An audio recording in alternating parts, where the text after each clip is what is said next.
ChyTownFlex, where the fun don't rest. Every story, every angle, we the best, no jest. Two sharp minds, we're sharper than knives. Handsome devils keeping all the vibes alive. No limits, no filters, no subject to perplexed. Tune in, buckle up, it's ChyTownFlex. Well, all right. So there's a lot of dating apps out there, stuff like that.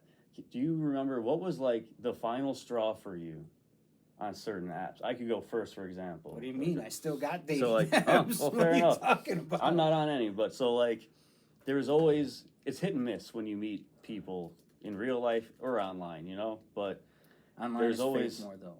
It sure is, but also I feel like the timeline's escalated.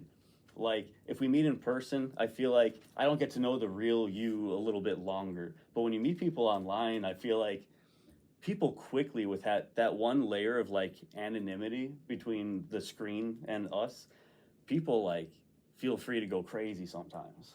So Well, it's not. Dating online is not organic. Just like there's no emotion when you text. Like, you could text me something really sad that's going on in your life. I won't know that it's sad because there's no emotion in it.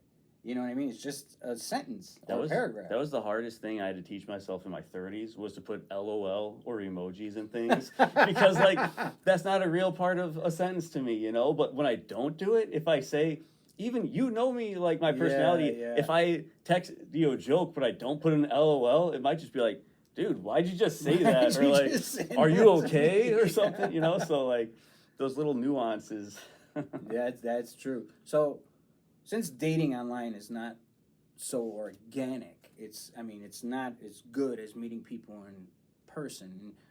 And when I grew up in the 90s and the early 2000s, everybody had landlines, or cell phones didn't even exist in the 90s. We had pagers. So if you wanted to see someone, you had to actually call them or meet them and go see them physically.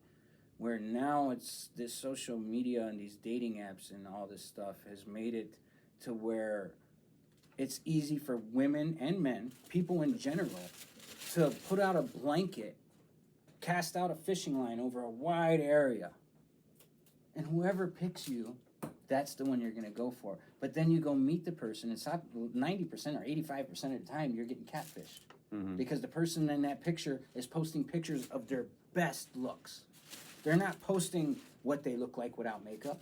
Men are not posting what they look like in their sweats. It's like people are fake on that. So I prefer to meet people in person and have that. But one of the craziest sex stories I've ever had from a dating app is a girl that was real pretty. You know, she had some children. And the children didn't live with her. They lived with her mother, but she lived with her husband. And I didn't know she had a husband. And she invited me over. I go over there. I pull up. I see there's 2 cars in the driveway. I walk in the house, and her husband are dressed in, like, what do you want to call that? Not emo, but like dominatrix. They were dressed up like dominatrix and stuff like that when I walked in, and I was like, oh, I gotta go. See you guys later. Nice to see you. You're about to know her husband really well. I gotta go. Bye. Yeah, it's crazy, man, out here. You can't. Well, it's funny you talk about like being surprised by the BDSM gear or whatever, Oh you know? my So it gosh. shows like the way that we present ourselves online is probably maybe not how things actually are. No. And so like back when I was using these dating apps, the last date I ever had on Bumble, like this was the thing that made me finally say, I'm done with this. I met this girl, I don't want to say her name, but she seemed nice and normal. We just talked the very basics, you know, what movies, what music, spend a day or two talking. It's enough to like meet up, you know? So we meet up, we're having a regular it was boring, but like it wasn't bad. She just didn't have much of a personality, it seemed. But like things were going okay. I was single, and I just thought, okay, if she wants to hook up, like I'm down, you know? And so we went back to her place, and when she took off her shirt, I swear to you, on the small of her back, but about this big, a swastika. Oh, wow. And so I was like, shocked because I'm like, well, if I had a swastika on my body, I feel like I'd warn someone first, you know. Yeah.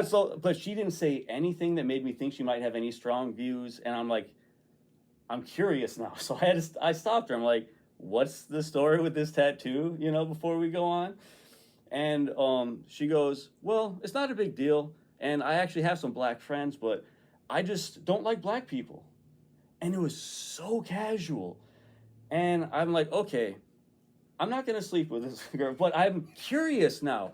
Because she says that, but she also says she has friends. So I'm like, what's this about? So I pressed further, because I'm like, maybe she was assaulted by somebody when she was younger, and there's a reason she grew up to become racist. Because, you know, there's reasons people become racist. It's people still need to grow past that, but, like, there's reasons that people have beliefs.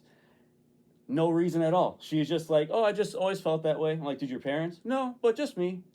I just hate black people, and I might say the N-word sometimes, but if they're okay with that, we can still be friends. Wow. I'm like, I just feel like that's crazy, not only as a personality type, right? But also, if you feel so strongly about being a racist that you want a tattoo of it, it was her only tattoo.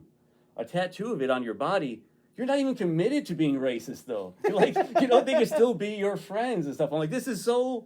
Why would you do that to yourself when it doesn't even seem like you strongly have that belief? It's wild. She was nuts. Yeah, so. Oh, Justin, you're not on camera. How are you talking? We got the ghost off camera, Justin. Ghost Give us a off shout camera. out, Justin. Shout out to Justin in the background. Woo woo. JB. JB. JB. JB. I know a JB. Shout out JB Richardson, you bitch. He's my buddy. I got one when I was a kid and I lost my virginity. I was like 13 years old.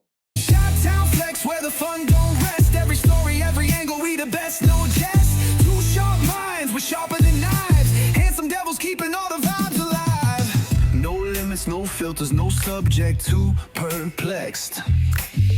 Tune in, buckle up, it's ChyTownFlex.